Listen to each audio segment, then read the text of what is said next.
Hello everyone, welcome to our channel. This is Srishti Agarwal. तो मैं आप सभी क्लास 9 की स्टूडेंट्स के लिए लेकर आई थी वर्कबुक्स के सॉल्यूशन, जिसमें हमने इंग्लिश विज्ञान की वर्कबुक कंप्लीट कर ली हैं और जल्द ही हम कर लेंगे सब्जेक्ट गणित की वर्कबुक के भी सॉल्यूशन।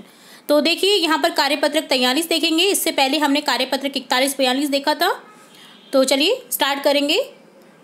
यहाँ पर सबसे पहले कुछ परिभाषाएं दे रखी है जिन्हें समझेंगे।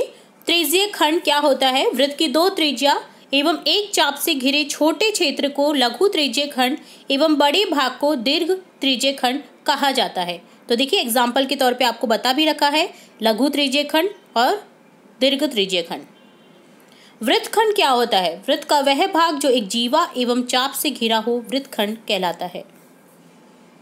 वृत्त के एक ही खंड में एक चाप द्वारा बने कोण बराबर होते हैं तथा किसी चाप द्वारा केंद्र पर बना कोण उसी खंड में परिधि पर बना कोण का दुगुना होता है। इस प्रक्रिया में लघु कोण का कोण अधिक कोण, दीर्घ खंड का कोण न्यून कोण होगा, साथ ही अर्धवृत्त का कोण समकोण होता है। वृत्त की बराबर जीवाएं केंद्र पर बराबर कोण बनाती हैं। किसी वृत्त की केंद्र से इसी वृत्त की किसी जीवा पर डाला गया लंब जीवा को समद्विभाजित करता है। जीवा पर डाला गया लंब, ये ध्यान रखना है आपको। चक्रीय चतुर्भुज क्या होता है? वह चतुर्भुज जिसके चारों शीर्ष वृत्त पर स्थित हो। देखिए यहाँ पर चक्रीय चतुर्भुज है, वृत्त पर स्थित है चारों शीर्ष, तो ये चक्रीय चतुर्भुज कहलाता है। वक्रीय चतुर्भुज के सम्मुख कोण के प्रत्येक युग्म का जोड़ 180 डिग्री होता है वक्रीय चतुर्भुज के। ठीक है, अब देखेंगे क्वेश्चन। संलग्न चित्र में ए बी बराबर सी डी बराबर 4 सेंटीमीटर दे रखा है। ए ओ बी बराबर 65 डिग्री हो तो सी ओ डी का मान निकालिए। सी ओ डी का मान देखिए, ए ओ डी का मान आप ए ओ बी का मान दे रखा है आपको 65, सी ओ डी का मान निकालना है। तो क्योंकि ए बी बराबर सी डी है, ओ बी बराबर ओ सी हो जाएगा। वृत्तखंड से ओ से परिधि बी तथा सी की दूरी के समान है, इसी प्रकार ओ ए बराबर ओ डी हो जाएगा। तो देखिए कौन त्रिभुज एडीबी तथा त्रिभुज डीओसी सर्वांगसम होंगे, तो यहाँ पर सीओडी बराबर एओबी हो जाएगा जो कि 65 डिग्री ही होगा। और देखिए यहाँ पर आपको दे भी रखा है, अगर आपने ध्यान दिया हो तो, वृत्त की बराबर जीवाएं केंद्र पर बराबर कोण बनाती हैं। ठीक है, तो ये बराबर हो जाएंगे। नेक्स्ट देखेंगे, संलग्न चित्र में एओबी बराबर सीओडी बराबर 60 डिग्री हो। एओबी और सीओडी ए बी तथा सी डी का मान निकालिए। ए बी ए ओ बराबर ओ डी त्रिज्या, ठीक है, ए ओ बी कोण सी ओ डी के बराबर है। बी ओ बराबर सी ओ त्रिज्या है क्योंकि, तो त्रिभुज ए डी बी सर्वांगसम होगा त्रिभुज ए ओ बी सर्वांगसम होगा डी ओ सी के। ठीक है, अतः ए बी बराबर सी डी हो जाएगा। तो यहाँ पर आपको ये डी ओ सी है अगर समझ नहीं आए, और ये है A O B. Okay, next third question है, संलग्न चित्र में जीवा पी क्यू का मध्य बिंदु टी है। ठीक है, यदि कोण ए पी टी बराबर 30, ए पी टी ये 30 दे रखा है आपको, तो टी ए क्यू का मान निकालिए।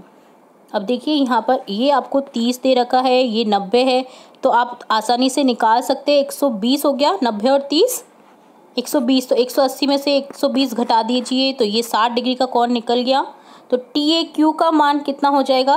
60 डिग्री। ठीक है, जो कि लंब द्विभाजित करता है जीवा को, ये भी आपने पहले पढ़ा हुआ है, तो ये बहुत ही इम्पॉर्टेंट पॉइंट्स है, इन्हें आप नोट डाउन कर सकते हैं। समद्विभाजित करता है डाला गया लंब जीवा को, तो कोण भी बराबर ही होंगी, तो यहाँ पर आप आसानी से बता सकते हैं। सिद्ध कीजिए कि एक ही वृत्त खंड के कोण बराबर होते हैं। तो देखिए कोण ए सी बी बराबर कोण ए डी बी। माना वृत्त के केंद्र पर बना कोण x है, वृत्त के केंद्र पर बना कोण परिधि पर बने कोण का दुगुना होता है। तो देखिए कोण ए ओ बी बराबर 2 मल्टीप्लाई कर देंगे, ठीक है, ए और बी। ठीक है, तो इसी तरह से मान निकल जाएगा आपका ए ओ बी का, अतः ए सी बी बराबर ए डी बी हो जाएगा। जब आप इसे सॉल्व करेंगे 2 इंटू ए सी बी बराबर 2 इंटू ए डी बी, तो यहाँ पर ए सी बी बराबर कौन ए टी बी आ जाएगा। 2 से 2 मल्टीप्लाई जो है वो कट जाएगा। ठीक है, तो इस तरह से आपको वृत्तखंड के कोण बराबर होते हैं, ये आपको सिद्ध करना था। आकृति 9.25 में कौन ABC बराबर 69 डिग्री और ACB बराबर 31 डिग्री दे रखा है। किसमें? ABC देखिए ध्यान से, और ACB क्या क्या है? 69 और 31। ABC है, देखिए ABC और ACB, तो BDC निकालना है आपको। तो देखिए यहाँ पर जब आपको देखिए तीनों कोणों का मान, अब आप अलग से इसको निकाल दीजिए। यहाँ पर A लिख दीजिए, B और C, तो ABC तो आपका 69 है, ये है 31, जोड़ दीजिए इनको, कितना हो गया आपका? यहाँ हो गया 100। तो तीसरा कोण कितना है? 80 डिग्री का, ये है आपका 80 डिग्री निकल गया। ठीक है, तो अब देखिए आप जब निकालेंगे 80 डिग्री आ गया, तो अब देखिए दोनों ही त्रिभुज एक ही जीवा पर बने हैं, ये भी आपको ध्यान है, BC पर बने हैं। तो यहाँ पर देखिए BAC बराबर, आप जब निकालेंगे इसे सॉल्व करेंगे ना, तो देखिए आप इसे समझिए, कौन BAC बराबर BDC एक ही वृत्तखंड के कौन बराबर होते हैं, ये अवधारणा है। ठीक है, तो यहाँ पर BAC और BDC बराबर होंगे, BAC और BDC। तो ABC में तीनों कोणों का मान 180 डिग्री होता है, तो देखिए 69 + 31 प्लस BAC बराबर 180 डिग्री, तो यहाँ पर 80 डिग्री निकल गया। तो यहाँ पर जब बराबर है हमने निकाल दिया, ये 80 डिग्री वैसे भी निकल जाएगा इजीली भी।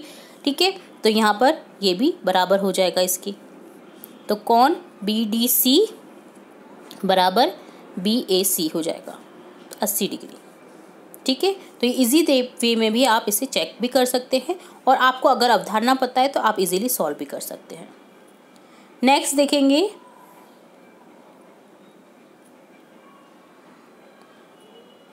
सिद्ध कीजिए कि वृत्त की सर्वांगसम वृत्तों की बराबर जीवाएं केंद्र से समान दूरी पर होती हैं। तो AB बराबर CD एक वृत्त की समान जीवाएं हैं, AB और CD। ठीक है, AB बराबर CD, रेखा OX जीवा AB की लंबवत है और OY जीवा CD के लंबवत है, तो OX बराबर OB हो गया, OY हो गया। ठीक है, नेक्स्ट AX बराबर BX बराबर ABY2 हो जाएगा। ठीक है, AX और BX। ठीक है, तो ये क्या है? AB के हाफ हो जाएगा, क्योंकि समद्विभाजित करता है लंब, अभी हमने पढ़ा था जीवाओं पे काटा गया लंब। तो यहाँ पर देखिए CY बराबर DYB क्या होगा? CD/2, तो ये भी निकल गया। हमें पता है AB बराबर CD है, अतः AB/2 बराबर CD/2, तो AX बराबर CY। तो यहाँ पर देखिए दोनों ही अवधारणा से हमने निकाल लिया। त्रिभुज AX व त्रिभुज COY से OXA बराबर OYC, OA बराबर OC, AC बराबर AX बराबर CY। तो त्रिभुज AOX सर्वांगसम है COY के सर्वांगसम नियम के थ्रू, और OX बराबर OY, तो ये सिद्ध हुआ। ठीक है, तो ये डन होता है आपका वर्कशीट 43। बहुत ही इंपॉर्टेंट वर्कशीट थी। आई होप सभी क्वेश्चन आपको अच्छे से समझ आए होंगे, और इन अवधारणा को जरूर से आप याद करिएगा। जल्द ही हम आगे के कार्यपत्र भी देखेंगे, और भी इंपॉर्टेंट वीडियोस देखते रहेंगे, तो जुड़े रहे हमारे चैनल के साथ। वीडियो को पूरा देखने के लिए धन्यवाद।